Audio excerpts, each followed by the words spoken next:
Apa nih ujub? Nah, ini penyakit-penyakit perlu kita tahu untuk kita hindari.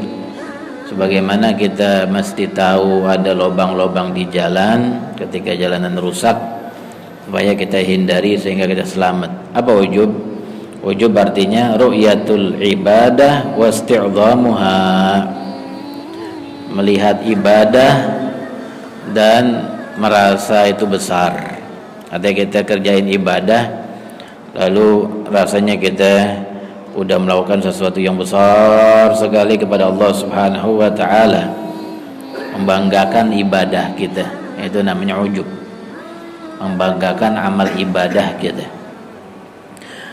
Kalau kita misalnya menyumbang masjid sekian-sekian, rasanya punya jasa besar masjid, itu namanya ujub.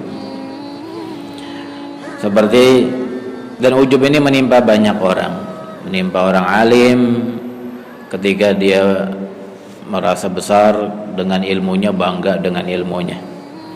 Menimpa ahli ibadah, orang yang tukang sholat, tukang puasa, tukang sedekah, menimpa banyak orang.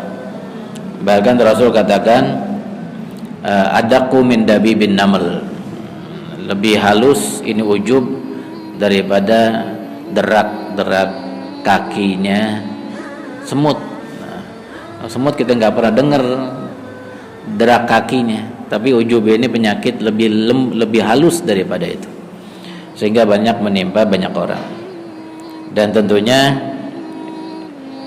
ini ujub menghilangkan pahala amal. Ya, dalam kebanyakan pendapat ulama, dia tidak merusak amal. Artinya amal tetap sah. Kalau orang puasa Ramadan, puasa Senin Kamis, atau dia ngaji, atau dia zikiran, atau dia ibadah apa aja, lalu disertai atau ada ujub yang muncul setelahnya, maka ibadah yang dikerjain sah tadi. Nggak perlu diulang lagi. Sholat zuhur dia terus kemudian dibanggain sholat zuhurnya udah sah, nggak perlu diulang lagi, tapi pahalanya hilang gara-gara ujub. Dan dalam mazhab Maliki, ujub itu dan juga riya juga dan sum'ah juga itu merusak amal. Artinya kalau orang ngerjain amal disertai sifat ini, maka amalnya nggak sah. Tapi dalam mazhab kebanyakan ulama nggak sah, hanya pahalanya yang hilang. Dan ujub tentunya haram, ya. Dan apa yang membuat seseorang bisa terbantu untuk menghilangkan ujub atau menolak atau mengenyahkan ujub dari dirinya, ya, kata ulama, yang bisa membantu kita terjauhkan dari ujub, bahwa yang pertama diantaranya cukup kita tahu bahwa Rasul mengatakan ini penyakit menghilangkan pahala amal. Kalau kita camkan itu baik-baik, loh, ngapain kita ujub? Habis beramal capek-capek, habis sedekah ngeluarin duit, lalu nggak dapat pahala. Kalau kita camkan betul, ngapain kita amal capek-capek nggak dapat pahalanya gara-gara ujub ini? Nah, dengan begitu kita akan berusaha menghindari ujub. Itu satu.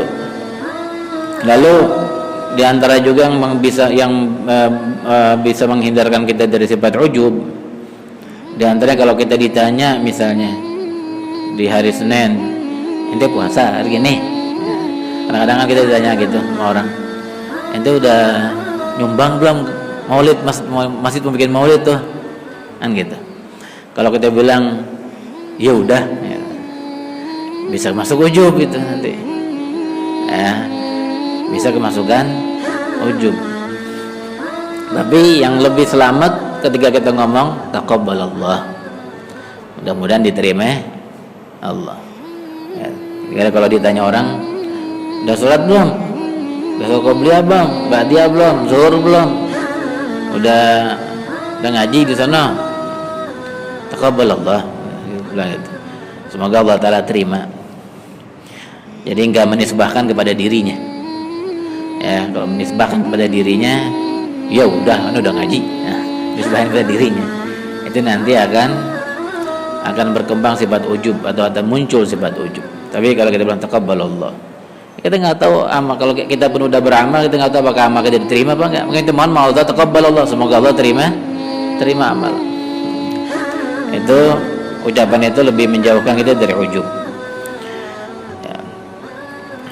Kemudian kalau yang ketiga, kalau kita punya kesaksian batin, ya, artinya pandangan hati bahwa segala apa yang kita bisa amalin itu kan murni dari Allah Ta'ala, taufiknya dari Allah, modalnya dari Allah. Kalau kita bisa sholat karena Allah Ta'ala kasih kita sehat, satu, apalagi Allah Ta'ala kasih kita taufik, karena banyak orang sehat juga gak sholat, nah gitu, dikasih taufik, dikasih ilmunya, banyak hal, dikasih kesempatan juga. Dengan begitu kita bisa sholat, kita bisa ngaji, kita bisa zikiran, kita bisa sedekahan, kita bisa infakin sedekah tuh, kita bisa ini, bisa itu. Itu semuanya datang dari Allah. Ketika kita pandang dengan batin kita bahwa itu semuanya dari Allah Ta'ala, kita nggak punya apa-apa. Kalau kita nggak punya apa yang mau dibanggain, gitu. Karena semuanya kembali kepada Allah. Itu diantara hal yang diajari ulama sehingga kita bisa menghindari dari ujub.